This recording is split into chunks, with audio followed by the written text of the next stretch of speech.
go shopping for your gran, and in some areas, you can join the queue too. The rules on who gets the vaccine when are unchanged and must be stuck to, according to the government. But in places where case rates are up, it seems an unspoken compromise has been reached. Been looking forward to it for quite a while. I've got asthma, so I'm happy to be getting it done. Which means for Zach in Bolton, it's not just next step of unlock day, it's vaccine day. Do you think that were it not for the rise in cases in Bolton, you might have waited a bit longer? Definitely. Now... Definitely. Probably, especially with, I'm 25, so quite young, I would have said probably at least another 3-4 months, so happy to get it done and out the way. The people running the vaccination rollout here in Bolton have been arguing very strongly in recent days that they want to be able to offer the vaccine to everyone over the age of 18. But that is not the official rule. So instead, essentially, they're saying to people who live in the areas of Bolton where the case rate is highest, where they have a problem with levels of the Indian variant, they're saying, come along to this walk-in vaccination centre. They'll have a conversation with you. They'll see if you've got any vulnerabilities, a health condition, asthma, for example, that means they can vaccinate you within those guidelines. Which might explain the queues at Bolton's walk-in vaccine centre over the weekend. But it's not the only place where there seems to be more wiggle room in the rollout criteria. Shopping for a relative, the example given by the Director of Public Health for Blackburn and Darwen, where they stress to tick the carer box. No proof that you're a carer is needed. I just wonder if you can give us an idea as to what proportion of the population you believe could fulfil the criteria if you're being a bit more flexible about it in terms of all underlying health conditions or going shopping for your gran or for your uncle or something like that. We don't have that figure.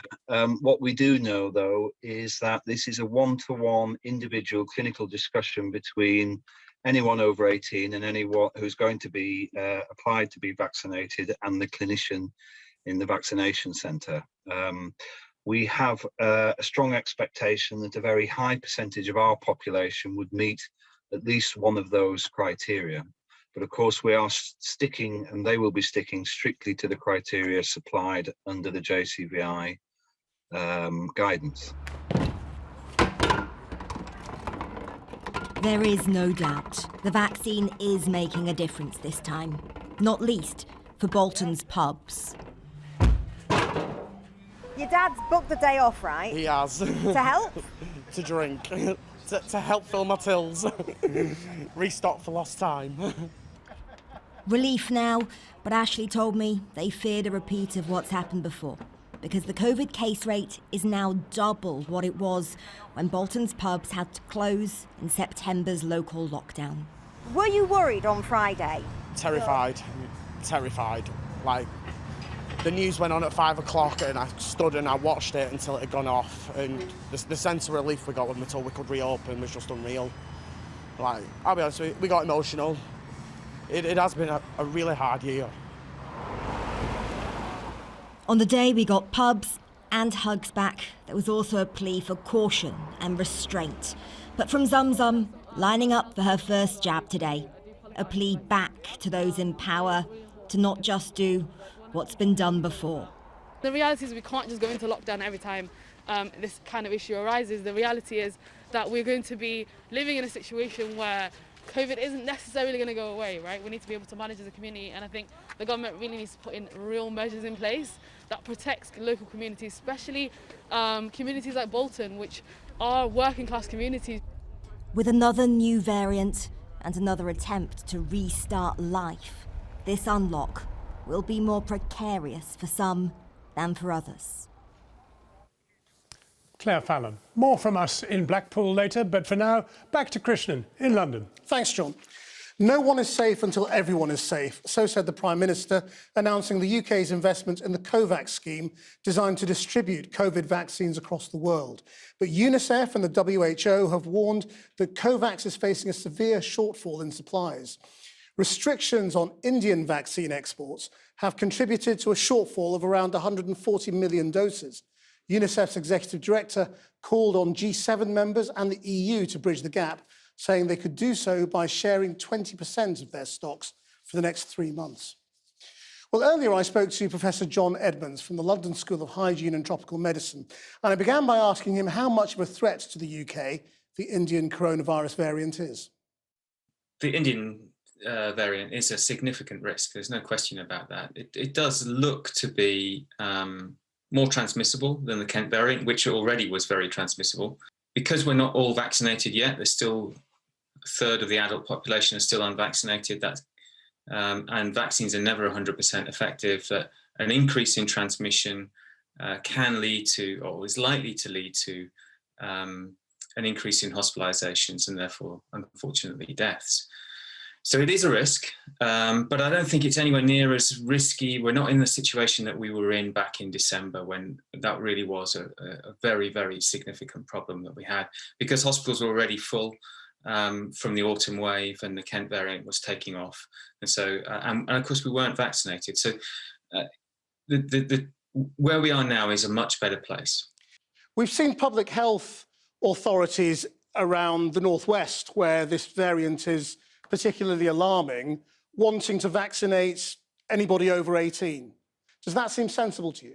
If it is just localised to Bolton and a few other places, then it might make sense to try and stamp down on local infections in order to buy the rest of us some time to get vaccinated, for more people to be vaccinated. But on the other hand, by using vaccine like that, it slows down vaccination everywhere else. Now, if it was just Bolton, then I think it would be a fairly straightforward answer. I mean, you could just probably vaccinate, Bolton, try and stamp things out on Bolton. But it probably isn't. There's a few other places where transmission seems to be occurring. It may be much more widespread than we think, in which case you'd end up sort of following the epidemic, if you like. Every time something flares up, then you sort of pour a load of vaccine into that place. And that's not very sensible. You want to be ahead of the epidemic and really try and vaccinate everybody across the country.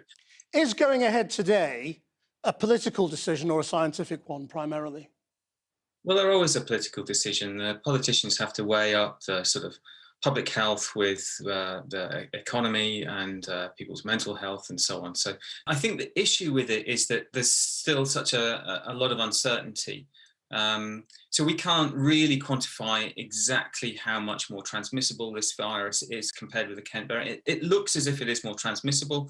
Also, the vaccines, we assume and we think the vaccines are likely to work pretty well against, particularly against the most severe outcomes of disease from this new variant.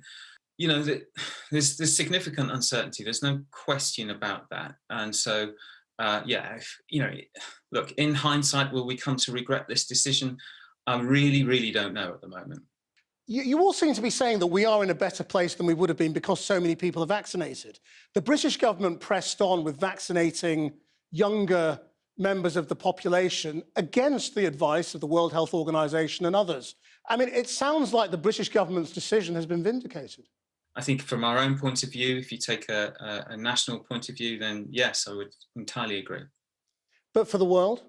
I think the most important thing is that we create the conditions where we can vaccinate the world. We do need to vaccinate the world. And so, and many countries, are not going to be able to afford to buy vaccines at the sort of price that they are. Particularly, some of the vaccines are really quite expensive.